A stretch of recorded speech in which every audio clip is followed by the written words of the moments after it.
Lara, na kanina ka pa walang kibo. Inaalala ko lang ho ang anak ko. Si Princess. Paano na ang paglaki niya? Kung ngayon pa nga lang, nagkakasakit na siya. At mahina na siya. Paano pa kaya paglaki niya? Paano siya lalaban sa agos ng buhay? Natatakot ako, Inay. Paano na ang kinabukasan niya? Alam mo, ganyan-ganyan ang naramdaman ko nung pinanganak kita eh. Hindi ko makakalimutan yung araw na yun. Yan yung araw na hindi ko na inisip yung sarili ko. Basta ang inisip ko na lang ikaw.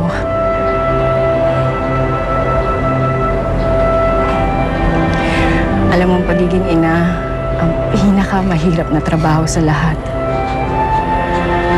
Buong araw, buong linggo, wala kang pahinga.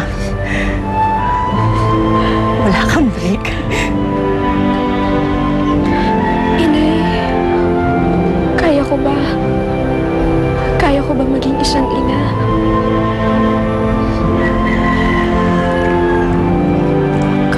Ang loob. Kailangan ka ng anak mo. Sa'yo siya kakapit. Sa'yo siya huhugot ng lakas. Pero, paano kung ako po ang manghihina? Kanino po ako huhugot ng lakas? Pwede sa akin. Kahit po ba nanay na ako, pwede pa rin po ako sa inyo tumakbo. Ikaw talaga. Ano ba yung iniisip mo na yan? Siyempre, pwedeng-pwede. Nanay mo ko eh. Alam mo, hindi naman natatapos ang pagiging ina kung nag-asawa na yung mga anak mo o may sarili na siyang pamilya. Nanay ka eh.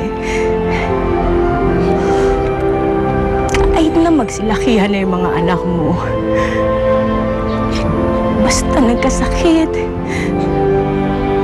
O umiyak ang mga ito.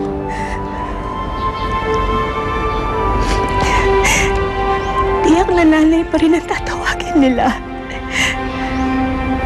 Diba?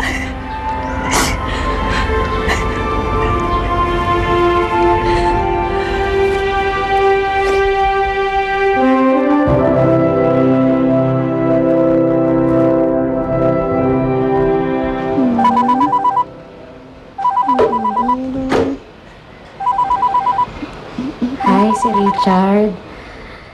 Bambi? Bambi, okay lang. Ikaw muna magbantay kay baby. Sagutin ko lang tawag ng Prince Charming ko. Sandali, sandali. Hello, Richard. Hi! Princess, sana lumaki ka na para magkaroon na ako ng kalaro. Huwag kang mag-alala. Paglaki mo, ako ang tigapagtanggol mo sa lahat. Nagwiwi. Walang ha. Wiwi ang baby. Wiwi, gigi.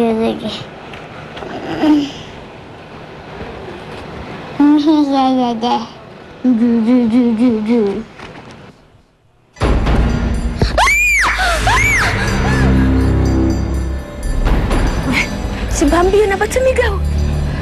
Si Princess! Hindi ba kami nangyaring masama kay Princess?